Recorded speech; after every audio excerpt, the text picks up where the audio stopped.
Good morning six class. I am Akash science teacher. बेटा आज हम चैप्टर 4 स्टार्ट करेंगे, दैट्स फाइबर टू फैब्रिक्स। ठीक है, आई होप सो आपने थर्ड चैप्टर के क्वेश्चन आंसर कंप्लीट कर लिए होंगे। आप नोटबुक में आपकी नोटबुक कंप्लीट हो गई होगी। अब फोर्थ चैप्टर स्टार्ट करते हैं, फाइबर टू फैब्रिक। इंट्रोडक्शन बेटा, सबसे पहले the basic needs of human beings are food, shelter and clothing. बेटा सबसे कॉमन जो नीड्स है वो हमारी या तो फूड है या फिर शेल्टर है, रहने के लिए प्लेस, और पहनने के लिए कपड़े।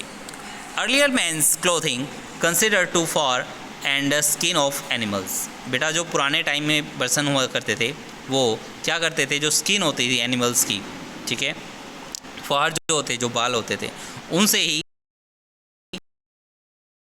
यूज़ करते थे या फिर ग्रास का यूज़ करते थे। दे wrapped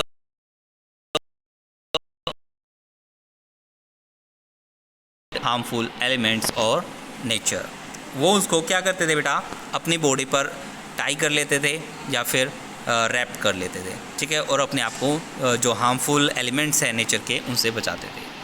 These days human beings use all sorts of clothing depending upon their weather and occasions।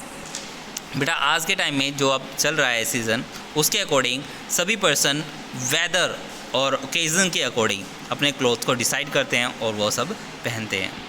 Some professional peoples like doctor, nurses, soldier, policeman, lawyer, priest wear cloth that show who they are और they what they do.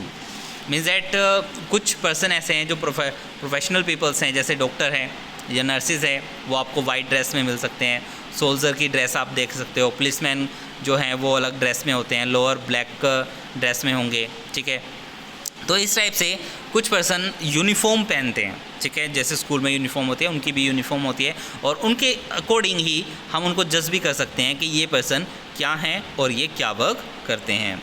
Cloth also tell us about the place और reason where some people lives. मतलब कुछ काफ़ी cloth ऐसे भी हैं जो ये भी बताते हैं कि वो कहाँ से हैं और वो कहाँ पर रहते हैं, ठीक है। For example you can recognise Eskimos by their dresses made by thick fur. जो एस्किमोस है बेटा, वो जो फॉर है, थिक फॉर है, मतलब जो ऊन होता है वो थिक ऊन से अपने कपड़े बनाते हैं। तो आज हम अब हिस्ट्री डिस्कस करते हैं बेटा कि क्लोथिंग की हिस्ट्री क्या रही है, पहले कैसे क्लोथ्स बनाते थे, अब कैसे हैं, ठीक है। तो स्टार्ट करते हैं। Earlier man did not have any idea of clothes. मतलब जब स्टार्टिंग में पर्सन स्टार्ट हुए थे, मैन आए थे, आदमी आए थे, आदि मानव थे, उस टाइम कोई आइडिया नहीं था क्लोथ्स के बारे में। दे लिव्ड इन ओपन, वो ओपनली रहते थे। They wondered naked in the forest at the mercy of environments. मतलब जो एनवायरनमेंट की थ्रू जैसे एनिमल्स रहते हैं तो उनको भी वे उसी की तरह रहते थे, जैसे एनिमल्स नेक्ड रहते हैं उसी टाइप से रहते थे। उन्हें कोई भी मतलब ना शर्म थी ना कोई ऐसा, मतलब ये कह सकते हो आप कि उस टाइम कोई आइडिया ही नहीं था क्लोथ्स का। It must have been a very hard life. उस टाइम काफ़ी हार्ड लाइफ हुआ करती थी बेटा, पर as because of this reason, ये क्लोथिंग के रीज़न से भी काफ़ी ज़्यादा मुश्किल लाइफ थी कि जब अगर वेदर चेंज होता था उस टाइम पे तो वो कैसे एडजस्ट करते थे। आप खुद ही अंदाज़ा लगा सकते हो कि अगर ज़्यादा गर्मी हो जाए तो आप नहीं रह सकते, या ठंड हो जाए तो आपको क्लोथ चाहिए, तो वो तो बिना क्लोथ के रहते थे। They confined themself in tropics and where climate was rather warms. मतलब काफ़ी कंडीशंस ऐसी भी है क्लाइमेट्स की, काफ़ी गर्म हो जाते हैं, ठीक है, जैसे राजस्थान के बारे में डिस्कस कर सकते हैं हम, डेजर्ट के बारे में, या फिर कई कूल प्लेसेस भी हैं और वो बिना क्लोथ्स के रहेंगे तो वो उनके साथ कैसी फीलिंग आएगी और कैसा उनका लाइफस्टाइल होगा। Leather humans covered their bodies. बेटा बाद में जो था वो उन्होंने डिसाइड किया और अपनी बॉडी को कवर करना स्टार्ट किया। किससे? लीव से, या फिर जो एनिमल्स की स्किन थी उसको। मतलब वो शिकार करते थे तो शिकार में जो स्किन होती थी वो तो अपने क्लोथ बना लेते थे और उन बॉडी को वो खा लेते, ईट कर लेते थे। Then they learned to weave twigs and grass into mats and the baskets. फिर धीरे धीरे बदलाव होने स्टार्ट हुए, ग्रास का यूज़ करने लगे, मैट्स बनाने लगे, बास्केट्स बनाने लगे। Slowly people realised that certain plants materials like cotton balls from the cotton plant could be spun to make fibre. मतलब धीरे धीरे कॉटन प्लांट्स जनरेट होने स्टार्ट हुए, कॉटन बॉल्स को लेते, उनसे वो फाइबर बनाने लगे, which could be use to weave clothes. उसे फिर वो क्लोथ्स में कन्वर्ट करने लगे। Initially spinning and weaving was done by hands. उस टाइम पे बेटा जो भी स्पिनिंग और वीविंग होती थी, जो फाइबर से क्लोथ्स बनाते थे, धागे बनाते थे, वो हैंड के थ्रू ही होती थी। Earlier Indians were fabrics made of cottons. मतलब अब भी आप देख उस टाइम भी फैब्रिक बनते थे कॉटन से। It was cultivated near the river Ganga. ये कहाँ पर इनका कल्टिवेशन करते थे? जो नियर गंगा नदी है उसके किनारे पे ये इनका कल्टिवेशन करते थे। Ancient Egyptian cultivated cotton as well as a plant called as a flax found near the river Nile. मतलब जो एंसेंट इजिप्ट के जो लोग थे वो भी कॉटन को ग्रो करते थे और नील नदी के पास ग्रो करते थे। Flax to gives a natural fibre. जो फ्लैक्स है बेटा वो भी एक नेचुरल फाइबर देता है। The cloth of made of was worn without stitching as a stitching was not known. मतलब उस टाइम पे कोई भी स्टिचिंग प्रोसेस नहीं होती थी, जैसे आप इस टाइम आप देख सकते हो क्लॉथ्स में काफ़ी स्टिचिंग होती है, बट उस टाइम ऐसा कुछ नहीं होता था। After the invention of a stitching needle people started stitching fibre to make clothes such as blouse, shirts, pant etcetera.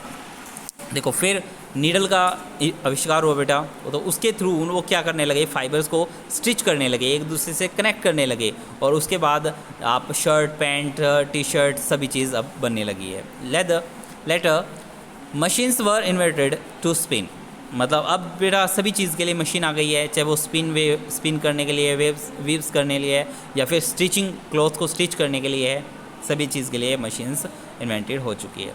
A visit to the clothes shop. अगर आप किसी भी क्लोथ शॉप पर जाते हैं, very well the different kind of fabric available to do. मतलब वहाँ पर आपको डिफरेंट टाइप के फाइबर्स मिल सकते हैं, फैब्रिक मिल सकते हैं। Fabrics is a commonly called clothes. इनको क्लोथ्स भी कह सकते हैं आप।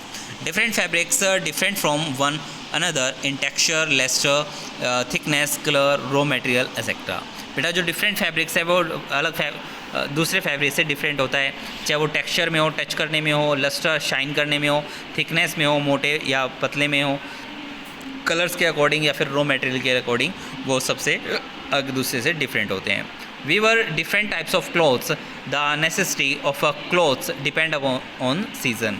बेटा जो क्लोथ्स हैं वो हम सीज़न की अकॉर्डिंग भी, जैसा सीज़न होता है उसके अकॉर्डिंग ही हम पहनते हैं। For example we wear light cotton clothes in summer. बेटा देखो अब समर सीजन चल रहा है, तो इस टाइम आप किन क्लोथ्स का यूज़ करोगे? कॉटन क्लोथ्स का, और लाइट कलर वालों का, क्योंकि लाइट कलर के जो क्लोथ्स होते हैं वो लेस एनर्जी को अब्जॉर्व करते हैं, ठीक है, और जो डार्क होते हैं वो ज़्यादा एनर्जी अब्जॉर्व करते हैं। इसलिए समर में हमें लाइट कलर्स के क्लोथ्स जो हैं वो पहनने चाहिए।